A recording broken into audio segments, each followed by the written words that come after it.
సిరిడి ప్రవేశమే సర్వదుఃఖ పరిహారం.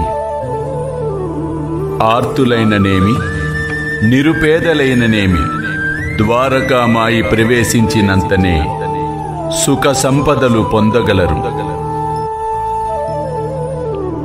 నా భౌతిక దేహానంతరము నేను అప్రమత్తుడనే.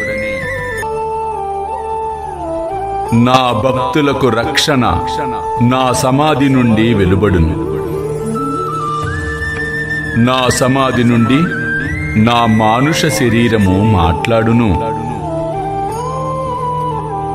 నన్ను ఆశ్రయించిన వారిని, నా శరణుజొచ్చిన వారిని రక్షించుటయే నా కర్తవ్యము.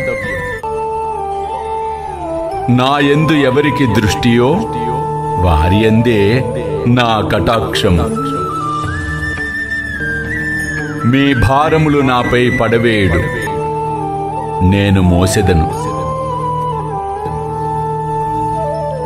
నా సహాయము కాని సలహాను గాని కోరిన తక్షణమే వసంగదను.